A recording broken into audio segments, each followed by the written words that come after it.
And yeah, this is TTM Academy. We're going to do some talk about science and the future of, turntablism and how that overlaps with science in general. We were just talking about encryption and, given that the matrix, has over, the fatalist matrix has over 1,400 different possibilities, and then the regular matrix has about 900 possibilities. Obviously that's a great tool for encryption. So one of my main focuses is getting TTM to become a machine language, right. So that obviously it can work not only with turntables and being like a .ttm MIDI type of a thing that can talk with different software programs, but being able to talk with any machine. So right. Whether it's robotics or whatever, or anything where TTM can overlap that. Yeah. I totally noticed that like the turntable in the past, it just kind of seemed sort of minuscule in a sense where it was just like, it was something slept on for a long time because essentially it's a controller for a lot of things. So variability all really depends on what the user is trying to create. So you're thinking like, okay, I have this apparatus that can do A. Essentially it's like simple algebraic output and function, right? So you're thinking, I have this controller A and I want it to output B. And then you just set certain parameters and you build whatever you're dreaming of. So essentially the functionality of it all is the customable, like what can the user customize it to do. But the beauty of it is that it has analog control. Dope.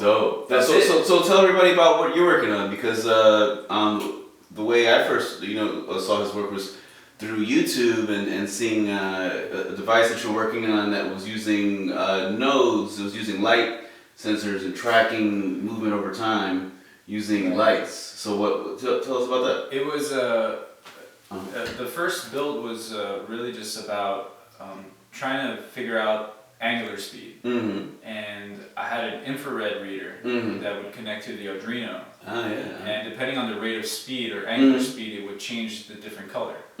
So essentially, the faster the record would spin, the higher the frequency. So dealing with faster reading, higher frequency, lower speed, lower reading. So essentially, it was, in a sense, it's like it's dealing in a sense with spectroscopy, but like I don't know. It was within the infrared spectrum. Yeah, it was more experimental in a sense where they were trying to, at FSU they were trying to figure out a new way to like look at different gaps within the So you're doing this at their libraries, like the stuff that I saw with it was like I'll show some clips of that. Yeah, it was at the Rack Science Library at FSU, and for the most part, I'm not a chemist and I'm not a physicist, but like kind of in the middle. Like I kind of always had an interest in like chemistry and stuff like that, but I've always like looked into art and stuff like that and electronics and whatnot. So kind of like a I don't know. It was more like of an innocent kind of like outlook on it all. So I think that's what they were looking for, because usually those people that don't think much are the ones that come through with new ideas. Have you seen DJ Fong's new controller? You see that, the slider cut? The mixer? No, it's not a mixer. He's got a Kickstarter out right now. A campaign is going, and he's got this thing called the slider cut, right? And it looks kind of like just a long ruler, kind of. So it's a MIDI controller, but it slides. It's just a sliding thing that looks like it's just a thing that's sliding along a track, and you just scratch it back and forth, and it's a MIDI controller, so you can scratch with that device. That's like that sounds dope. Though. Yeah. So it's just a thing that's on a track, and you move the track like that, and so he's got a Kickstarter up right now. I think it started like a couple weeks ago or something. If it's still going, definitely support his Kickstarter, because that's a really sick device. It's just amazing to see where all the future of turntable is moving so fast. And the cool thing is that so many of the DJs are doing DIY stuff and just taking it in their own hands and taking things to another level. Like, I don't know if you're familiar with DJ Focus. He's kind of he just started a blog, like a mod blog, where he's just bringing a lot of people, everybody that's modding stuff and especially mostly the portablist movement stuff with everybody with the portable turntables. There's a lot of mods and people, trading 3D printed designs, and because the cool thing is soon in the future all this stuff is gonna be 3D printed anyway. Like we're just gonna be like, oh, print out a mixer, like, hey, I want that, that Rain model from like 20 years ago. You print out the circuit boards and everything. Exactly. And it'll be like da-da-da, and we're just gonna print them, and mixers are gonna be like $5 in the dollar store. But the cool thing is that, like how with the skateboarders, how they were able to control their own skateboards, it's like, like if pro skaters in small leagues can actually sell their own boards or sell their own gear, print something and press something. As the prices drop, turntablists are just going to be able to, we're all going to be able to have our own mixers and faders and, all this type of stuff. So it's really cool to see everybody moving faster than the companies, because the companies have such big R&D costs. They're trying to find the sellouts. All that stuff, exactly. They're moving like giant elephants, and all these turntablists, we're just moving, so fast. It's so great. So can you elaborate more on your work? Because I know you were using nodes where it was red lights to denote the angle of where the record is, or what was it was lights? It was just a record, and I took stickers. Okay. Simple. Oh yeah, the office file stickers. Yeah, those circular things for the paper. Yeah, but depending on the quadrant of the unit circle, I would cut out a 90-degree angle and then have different readings. So the quadrant 1 would have, full stickers. Quadrant 2 had half stickers. Quadrant 3 had quarter, and then so on. So it would just kind of denote into smaller cuts. And really, what the infrared reader did was it would just read black or white images. So depending on that's great. It's just a refraction. It's just like a very very simple idea that, Serato kind of did it in a sonic, kind of in the sonic way. Yeah, because you're using a time code that's a unique time code that's just stretched around the vinyl. Right. You're using a time code that's kind of light. That's light. That's kind of almost like the scanning those what do you call those things? Barcodes? Yeah, those barcodes. Barcode. Yeah. So, but the thing is, the real question is which is faster. Yeah, right. Because it's if you think about it, sonically, sound is energy at the same time. So is light. But the weird thing about light is that it's faster. It's way faster. So it sounds 800 and something miles an hour, or what's I don't know the speed exactly, but C. I know it's 800 or something. I forget what C stands for. I feel right. I can look it up. Oh, the speed of light. The speed of light. C. Yeah, that's way fast. I forget what that. It's definitely it's out there. Yeah, million. I don't know. But the interesting thing is that light being a particle and a wave at the same time, it opens up a whole new possibility. So it's really at a quantum level. It's duality. Yeah, exactly. It's turntables are. Yeah, and that's kind of where I came. I had a teacher named Steve Segur in high school who had introduced me to quantum mechanics and fourth dimension and things like that, back in the 90s. And this was one of the things that he was one of the people that inspired me to go to do TTM and create it because he taught me trigonometry. He was my trigonometry teacher in high school, and so just all this stuff that I learned from him, I was like, well, I can just do the same thing with the record and make the movement of the cue point over time be represented by a graph or whatever, but. The interesting thing about that is I've always compared TTM with kind of particle wave duality because all this time people have always said, oh, if you're going to represent music, it has to be a bundle of time, it has to be a node, it has to be kind of like a particle. Yeah. But I was like, well, we can represent it by waves too, and I think that both can live together happily, where it doesn't have to be one or the other, or shout out to S notation, Alex Sonnenfeld, using classical Western notes to represent. Scratches. But yeah, really anything in the universe could be represented by a wave or a particle or both sometimes. It's kind of like everything exists at the same time. You kind of just have to tune into it. Yeah. You know what I mean? So who are some of your biggest influences and people that inspired you as far as?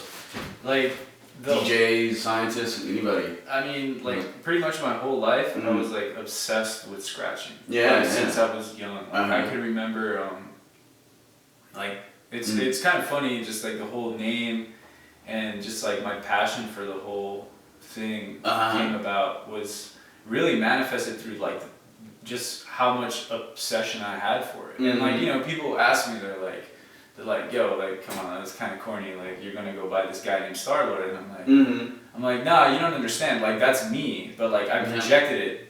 I projected my passion for this shit so much that I somehow like hacked Hollywood. Like, I don't know how I did it, but I did it. And how so? What happened? It was I like at a young age. I used to just. I would spray paint these spaceships. Like my pieces, like when I would go out and bomb, I would make these like fucking spaceships. And they would spell out my name. Oh, dope. And like I didn't write Starlord when I started. I used to write Trail. Oh, okay. And but like I was always like obsessed with spaceships. And so who are some of your favorite writers? Because what's interesting is that I don't know if you saw. I just did a timeline of DJs of kind of like major DJ events as far as turntablist history. And I'm also, so then I said, well, you know what, because in my research I was finding so much about the other, you know, like kind of hip hop elements. I was like, well, let me make a turntablist timeline and make a b-boy timeline and a b-girl and like a graffiti timeline as well. So I'm like, oh, tacky, you know, adding when those people came out or when different documentaries came out. So I'm curious, who are some of your influences as far as graffiti? I mean, a lot of influence came from the Chrome Pennant, and Chrome Pennant was this abandoned missile silo, or it wasn't a missile silo. It was like I guess like a military base during the Cuban Missile Crisis in Miami. All right, so yeah, we were talking about your first turntable. It was a belt drive Mark. I think it was a TT 1550, but like before they became direct drives. So it was like a shitty. Whatever, it was a DJ in a box. My dad bought it for me for, I think it was like $300 or something. Yeah. And because he saw like that I really loved scratching. And my parents used to take me record digging. Like, I mean, like, I don't know. As a grown man, if I were to see like a fucking 13-year-old kid record digging, I'd be kind of confused. I'd right? Because now you just download everybody's stuff. Yeah, I'd be like, I was like kind of like, because I still used Napster and shit. But like at the same time, I knew something. Because I would buy records to scratch. I wouldn't, like, I'd only buy battle records. Yeah. So who are some of your favorite battle records in the 90s? Yo, like, honestly, like, the only way that I stayed out of, like, the whole drug war and, like, all that shit down in Miami, because, like, if it wasn't for Q, like, if it wasn't for Q-Bert, I'd fucking probably be in jail right now. Wow, that's great. Because, yo, he would always, like, you know, how, like, on his videos, he would always be, like, he would be so elevated. Yeah. You know what I mean? Like he was like a sober dude. Like I'm sure when he was younger he'd get fucked up and be stupid, but like he grew up really fast. Exactly, yeah. And he would kind of tell people like, yo, like there's something much bigger and you just gotta tap into it. And I trusted that and I went off into my own world. So in a sense, like I kind of left Earth like spiritually for a long time, like super long. And so he's one of your top DJs. Who are some of your other favorite DJs? Yo, honestly, it's like I still play Wave Twisters till this day, and like I don't get tired. I forgot. What about the battle records? I forgot. Who are some of your favorite battle records though? First. I mean DJ Rectangle. Oh, okay, Rectangle. Yeah, I got Rectangle stuff like Volume 1, 2. All right. With the fucking weird like battle in the water. Like it's like purple and like. Rectangle was killing it back in the day. Big up DJ Rectangle. He's big influence. Rectangle was huge. Fucking fuck man, like all the dirt style shit. Like I used to collect DJ Flair, fucking hee-haw breaks. What about Dibs? You know, cause a lot of people were buying Dibs, Mr. Dibs back in the day. I don't think I ever got Dibs. Because I know he was like more Midwest. I don't know if that ever got to you because I was in Atlanta. Possibly. At that time, and you know, people were rocking some. I used to come to New York too, and I used to go dig in the village with my uncle. And like I used to get turntable lap stuff. Okay, yeah. And then I remember I got Rolly Roll. I got one of Rolly Roll's old like break records, and it had this like weird like angle symbol, but like it had turntable lab underneath. It was like a white label with a black little I don't know. Dope. Yeah, it's funny because I went to school with Jasper and then Pete and Jasper, and you know, they dropped out of school. They dropped out of because I was at started business school.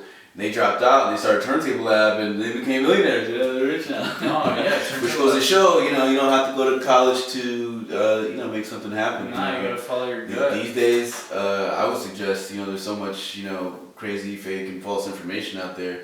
You might as well save your money and you know, put it in the stock market or start your own businesses or something like that, because you can get so much information on Wikipedia now. It's like everything, you know, of course Wikipedia's not perfect. You gotta think like, yo, like the debt is created to keep you within the matrix. Exactly. So if you can find a way to free yourself from the matrix, why not? Exactly. So if you have $5,000-$6,000 debt, consider yourself more free than the majority of the people within the country. Exactly. That's how you get your ass stuck, is with school, with debt, with loans, marriage.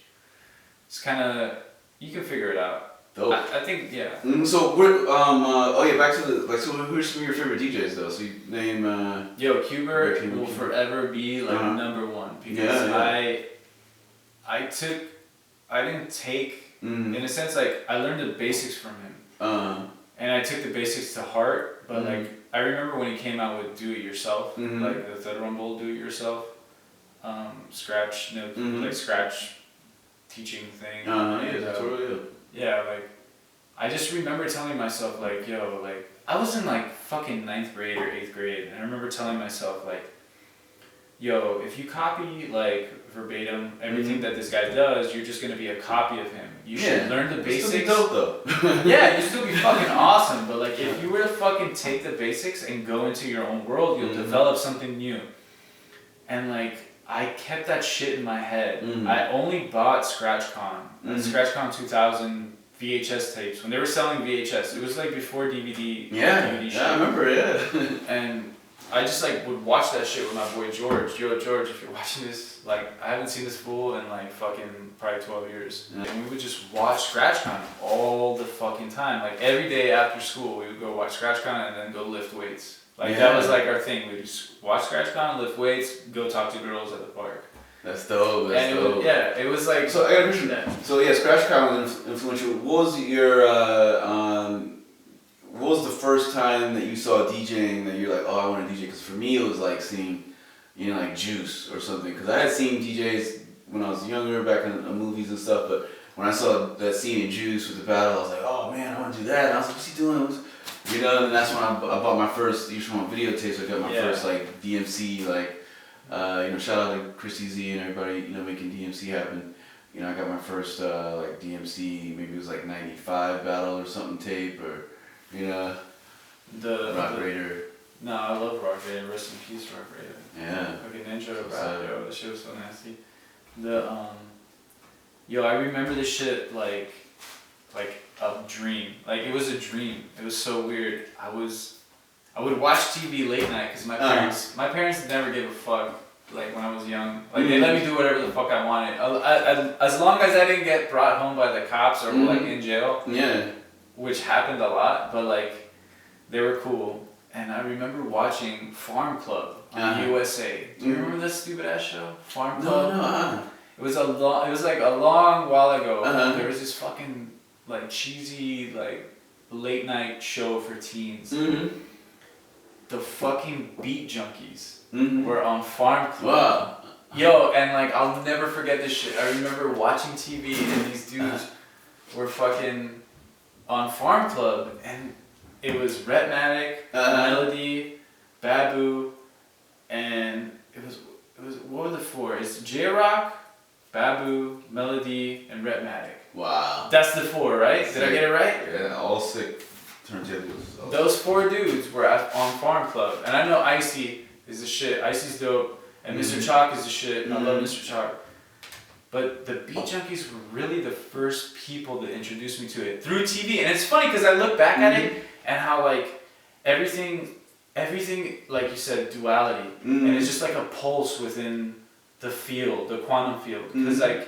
You ask all those guys and they'll say, oh, I remember watching TV and seeing Rocket during the Grammys. Exactly. And then I'm like, oh, I remember seeing you guys on Farm Club. Right. So it's funny, and hopefully they'll see this and they'll be like, I motherfucker. Right. And then another kid that's 10 years old right now is gonna see you talking about I remember this. seeing it on the internet. I remember seeing Starlord and he influenced me to make this. You know, it's so weird. Flying turntable that was flying around. You know? Have you seen that new turntable where the needle's underneath the turntable, right? And you don't see anything. It's just like, it looks like a plate. No. It's really nice. I mean, I think it's probably belt driven. You know, just like those higher those high fidelity companies that make those turntables that are just for show. You know? Turntables. Yeah, exactly. Like that whole thing. And turntables have been able to make a lot of money off of that. That's where they're getting their money. But yeah, they made a cool one where it's like a plate, and then the record's on top, and then the needle's just under it. You know. Yeah.